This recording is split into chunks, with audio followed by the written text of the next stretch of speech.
Bon, bah j'ai clairement un petit problème d'image là, d'image de moi-même, parce que ça fait quand même un petit moment que je suis pas revenue sur YouTube.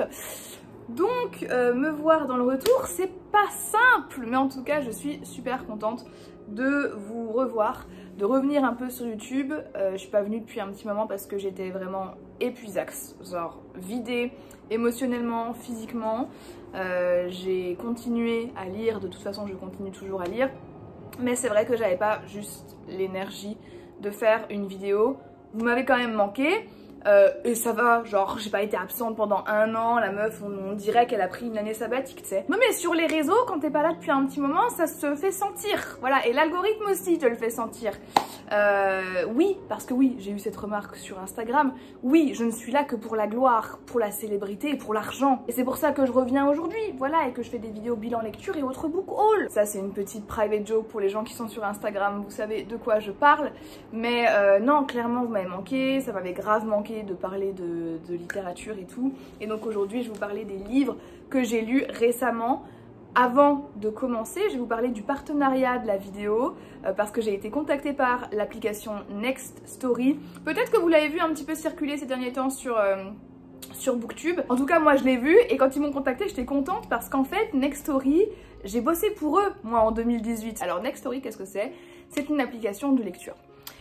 C'est pas mal parce qu'il y a effectivement des e-books, des livres audio, de la presse, etc.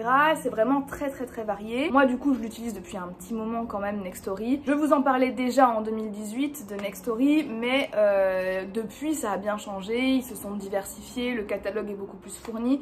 Moi aujourd'hui je vous avoue que je l'utilise quasiment tous les jours pour les audiobooks particulièrement. J'adore marcher personnellement et en gros tous les matins je vais à la fac et c'est 40 minutes aller, 40 minutes retour.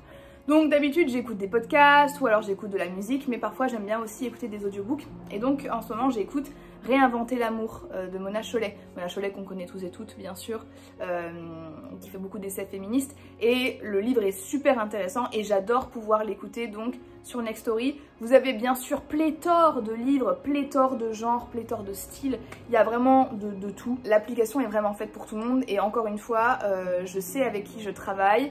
Vous pouvez me faire confiance là-dessus. Je vous laisserai découvrir le bail par vous-même, les offres, les abonnements, tout ça. Vous avez plusieurs choix.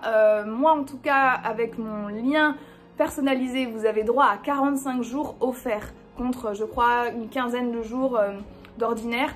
Donc vous pouvez juste essayer l'appli, voir ce que ça donne si vous aimez et peut-être après poursuivre l'abonnement. En tout cas voilà, moi comme je vous l'ai dit, c'est une application que j'apprécie, ce sont des personnes que j'apprécie de manière générale.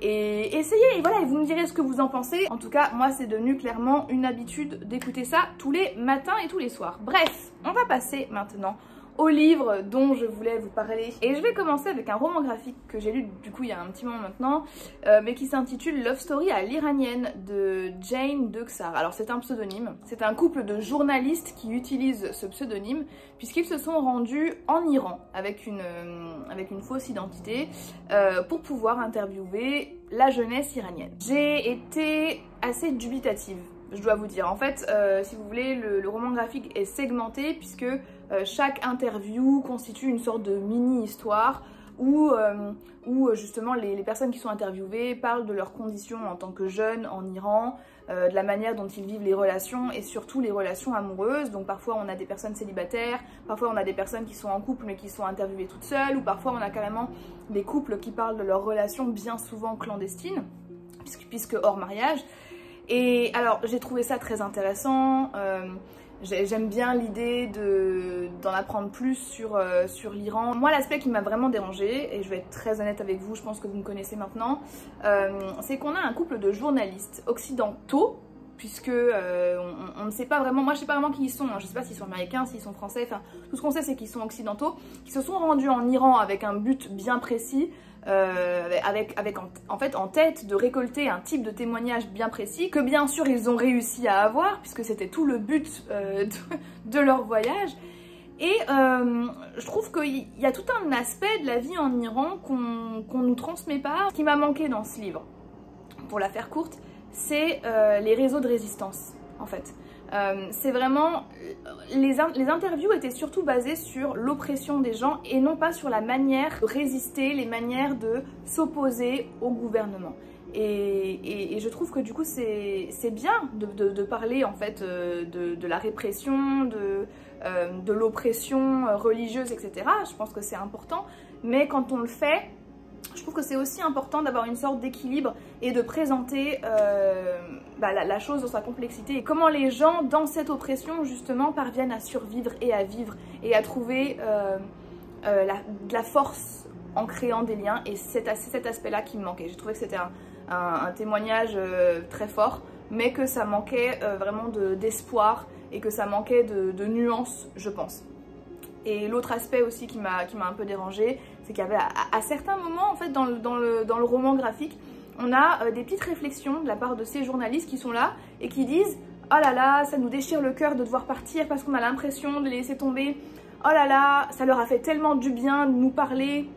On a l'impression de les avoir un petit peu sauvés. » Et j'étais là en mode je suis pas très à l'aise avec cette idée de sauver une population ou d'aller dans le pays et de penser pouvoir sauver des gens. D'autant plus que là, dans le roman graphique, il y avait des petits ajouts éditoriaux, des petits ajouts justement des journalistes qui, je pense, n'ont pas tous été approuvés par les personnes interviewées. Voilà, des petites remarques qui trahissaient parfois une petite condescendance pour les traditions et les choix de vie de certaines personnes qui sont interviewées, donc ça m'a un peu gênée. Donc je pense qu'avec tout ceci, je crois pas que je vous le conseille particulièrement. Je pense qu'il y a d'autres témoignages et d'autres œuvres qui sont peut-être plus intéressantes et plus pertinentes que celui-ci. Toujours dans la joie et la bonne humeur, je sais que vous aimez bien que je vous partage parfois mes lectures pour mes recherches, donc je vais vous parler de Filles de Harki de Fatima Besnassi Lankou. Alors, je fais mes recherches, c'est très vague, c'est très complexe, mais en gros, je m'intéresse à la communauté Harki en France. Alors, la communauté Harki, qui sont les Harki? Pour les personnes qui ne savent pas ce qu'ont fait les Harki, eh bien en fait, pendant la révolution algérienne, les Harki sont les Algériens natifs qui se sont alliés à la France pendant la révolution du pays. Sachez que c'est une situation qui est très complexe et que les raisons sont multiples. Quoi qu'il en soit, après la guerre d'Algérie, les Harkis sont arrivés en France puisque la France leur avait promis sécurité, citoyenneté et argent. Et tout ceci ne leur a pas été donné. Voilà, la France n'a pas tenu ses promesses. C'est pour ça qu'aujourd'hui on entend beaucoup parler de harki, de réparation, de reconnaissance, etc. et que c'est très présent dans le mandat de Macron. On est ici sur un témoignage que Besnassi Lankou est né en Algérie et donc parle de son voyage, de la traversée de la Méditerranée et après de sa vie dans les camps et de sa relation avec son père. J'ai lu plusieurs témoignages, comme vous pouvez vous en douter, c'est pas le seul. Je vous parle de celui-là parce que c'est celui qui m'a le plus bouleversée. C'est là que je trouve ça intéressant parce qu'on a beau connaître, maîtriser l'histoire, lire des essais d'historiens qui racontent, etc. Je pense qu'on n'a aucune idée de la violence des faits quand on ne lit pas des témoignages de personnes qui l'ont vécu. Donc je vous le conseille à 100%. D'ailleurs Fatima Besnassi Lankou est une militante qui fait beaucoup pour la cause harki, qui a écrit beaucoup d'essais à ce propos et c'est très instructif, très éclairant et en tout cas voilà, c'est une femme que j'admire beaucoup et avec qui je vais essayer de travailler le plus possible pour ma thèse, donc celui-là pour le coup, je vous le conseille à 100%. Je continue avec le militantisme en vous parlant de l'essai « Les Blancs, les Juifs et nous » de Houria Boutelja, que vous connaissez peut-être puisque c'est une des fondatrices du mouvement des indigènes de la République. Et donc cet essai a été publié par les éditions de La Fabrique que j'aime beaucoup. C'est un essai qui ne sera pas pour tout le monde puisqu'il est extrêmement radical.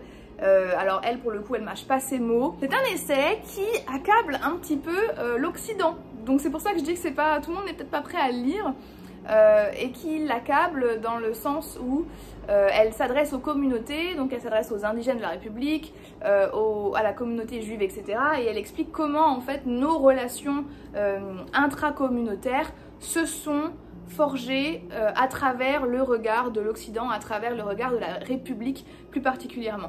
En fait, même si cet essai paraît un petit peu violent, un petit peu agressif, même beaucoup agressif, au final ce qu'elle prône, elle, c'est ce qu'elle appelle l'amour révolutionnaire, c'est-à-dire une sorte d'entraide et de compréhension entre les communautés, plutôt qu'une sorte de, voilà, de guerre en fait entre les communautés qui a lieu bien souvent, en tout cas en France. Ça reste en tout cas un point de vue intéressant.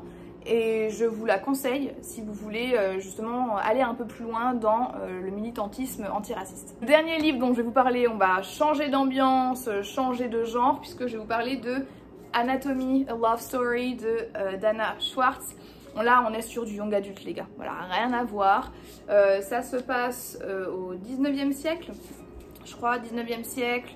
Au 18e siècle, je sais plus, à Édimbourg. On va suivre Hazel, qui est une jeune fille qui rêve de science, qui rêve d'anatomie, qui rêve de devenir chirurgienne. Sauf que à cette époque-là, c'était même pas une question en fait. C'est-à-dire que les femmes n'étaient pas dans la sphère scientifique. En tout cas, elles n'étaient pas impliquées pleinement dans la sphère scientifique. Sauf que Hazel, elle est déterminée. Et elle a envie, par tous les moyens, de poursuivre ses rêves et de pouvoir, elle aussi, faire des découvertes scientifiques. Donc c'était un livre que j'ai abandonné parce que je me suis ennuyée. Voilà, j'ai trouvé ça chiant. Malheureusement, j'ai pas d'autres mots. Je trouve qu'il y avait beaucoup de potentiel. Très ambiance Dark Academia, dans le domaine de l'anatomie, donc l'autrice n'hésite pas à aller dans les détails un peu glauques, un peu gore, des corps qui sont disséqués, etc. On a aussi un petit aspect historique avec ce qu'on appelait les Resurrection Men, c'est-à-dire qu'à l'époque, il fallait bien travailler sur des corps, en fait, c'est-à-dire que les étudiants en anatomie devaient bien pratiquer l'anatomie, et donc il y avait tout ce réseau illégal d'hommes qui allaient déterrer des corps qui venaient d'être fraîchement enterrés pour pouvoir les revendre aux scientifiques, etc. Donc on est un peu dans ce milieu-là. Et puis vous savez les maladies qui couraient à cette époque, je sais que Édimbourg a été frappé, alors je sais plus quel est le terme, je crois que c'est la yellow flu mais je suis pas sûre, qui a disséminé une bonne partie de la population à Édimbourg. Enfin bref, il y avait franchement du potentiel. Et puis il y a une petite histoire d'amour comme le dit le titre, hein, voilà, je vous spoil pas. J'ai juste trouvé ça méga ennuyant, méga chiant. J'ai pas d'autres trucs à dire, franchement je suis allée bien au-delà de la moitié du livre. Malheureusement, ça n'a pas réussi à attraper mon intérêt plus que ça. Belle couverture, beau potentiel, une écriture... Alors, l'anglais était parfois un peu difficile à suivre. Voilà, je pense pas que ce soit mauvais, c'est juste que là, pour le coup, moi, ça m'a pas captivée. Donc, si vous l'avez lu, parce que je sais qu'il a pas mal tourné celui-là, n'hésitez pas à me dire ce que vous en avez pensé. Moi je l'ai lu en lecture commune avec Marion de l'Instagram Marion Reading Books, elle m'a spoilé la fin. Ouais, ok, voilà, je sais pas quoi dire d'autre. Donc dommage fromage, un livre que je vais revendre très certainement. Et voilà, c'est terminé. Donc écoutez, je suis très contente d'avoir pu vous partager tout ça. N'hésitez pas à me dire si je vous ai donné envie, si au contraire je vous ai rebuté pour certains livres, parce que j'avoue que là c'était pas incroyable en termes de lecture. J'espère que la suite sera meilleure. En tout cas, avec ce que je suis en train de lire en ce moment et d'écouter, c'est très prometteur. Donc j'ai hâte de vous en parler bientôt. Moi, je vais vous dire merci d'avoir regardé cette vidéo jusqu'à la fin et je vous dis à bientôt dans une prochaine vidéo. Bye bye.